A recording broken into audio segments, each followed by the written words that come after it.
Yakobus 4 ayat 2-3.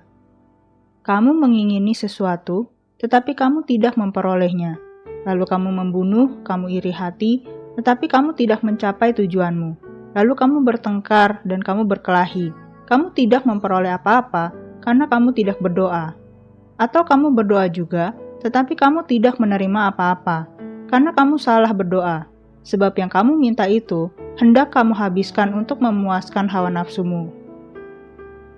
Sebagian besar orang Kristen mungkin sudah menyadari bahwa berdoa itu adalah sesuatu yang penting untuk dilakukan. Namun yang seringkali kurang kita sadari adalah pentingnya motivasi yang benar ketika kita datang ke hadirat Tuhan, khususnya untuk berdoa. Jika saudara bertemu dengan sahabat saudara, bukankah saudara juga berharap bahwa dia datang kepada saudara dengan maksud yang tulus? Nah, begitu juga ketika kita berdoa. Penting bagi kita untuk datang kepada Tuhan dengan maksud yang tulus. Terkadang kita bisa terjebak dalam motivasi-motivasi yang kurang tepat dalam berdoa. Misalnya, yang pertama kita berdoa hanya karena semata-mata menganggap doa sebagai kewajiban atau kebiasaan. Bangun tidur berdoa, ya karena sudah biasa rutin seperti itu. Mau makan berdoa, ya kan orang Kristen sudah biasa mau makan berdoa dulu. Mau pelayanan apalagi, kan harus berdoa dulu, dan seterusnya.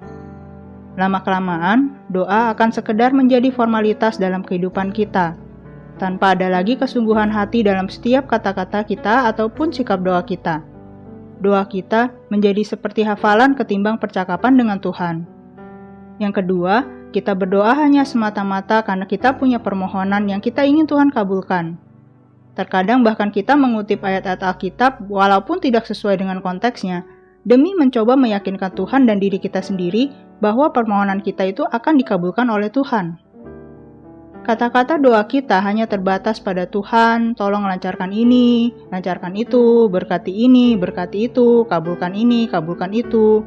Terkadang mungkin tanpa sadar kita memperlakukan Tuhan Yesus hanya sebagai bos yang kita harapkan cukup tanda tangan saja menyetujui proposal kita.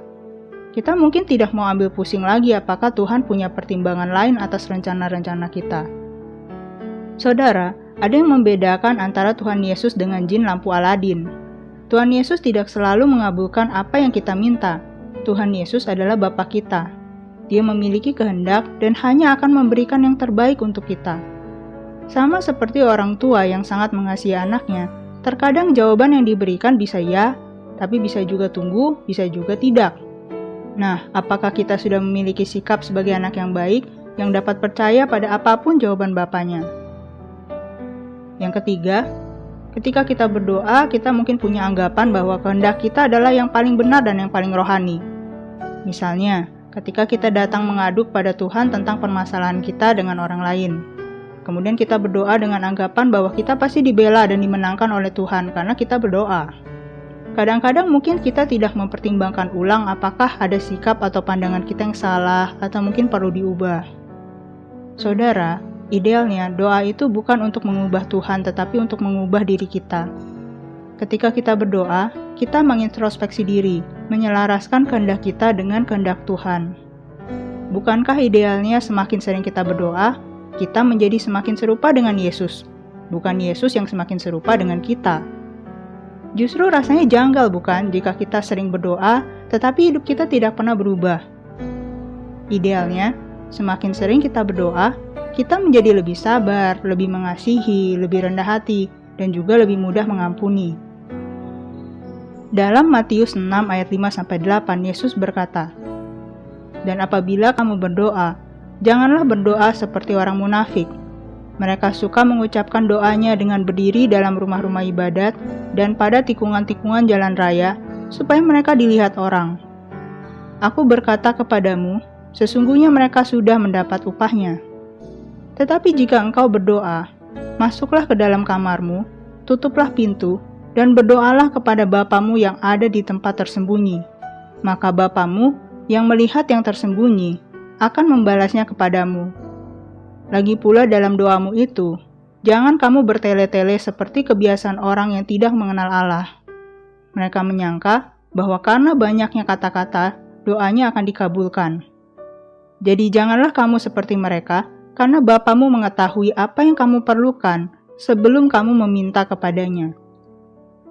Jadi mari kita miliki motivasi yang tulus ketika kita datang dalam doa kita.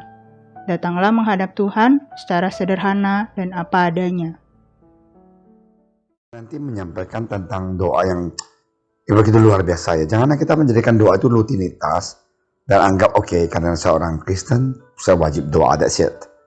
Tapi coba jadikan doa itu suatu enjoyment, yaitu kamu enjoy banget komunikasi dengan Tuhan yang begitu baik dengan Anda dan saya.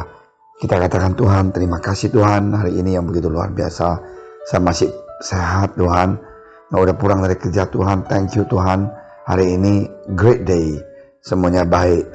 Nah, kita komunikasi dengan Tuhan. Marilah jadikan doa itu kita punya lifestyle. Lifestyle itu adalah kita punya pola hidup lah. Dan kita pasti akan enjoy berbicara dengan Tuhan yang begitu cinta pada kita. Bukan rutinitas ataupun kewajiban, tapi rindu gitu loh. Dan enjoy bicara dengan Bapak kita, yaitu Yesus Kristus. Yang mari kita build up, kita punya hubungan dengan Tuhan sedemikian dekat, dan kita waktu berdoa itu senang sekali bisa ketemu Dia. Ya, kalau kita punya hati seperti itu, kita akan senang sekali, enjoy sekali untuk berdoa. Mari kita sama-sama tutup sharing hari ini. Tuhan Yesus, terima kasih atas firman Engkau. Tuhan, biarlah Tuhan bentuklah kami, bantulah kami supaya kami senantiasa ngerti bahwa doa itu bukan terpaksa, bukan kita punya kewajiban, tapi kita punya enjoyment, kita punya kerinduan untuk mau berdoa bersama dengan berkomunikasi dengan Engkau. Bentuklah kami, lubahlah kami dalam nama Engkau. Masih ada Tuhan, masih ada kuasa tak terbatas. Dia pencipta semesta, Dia juga sanggup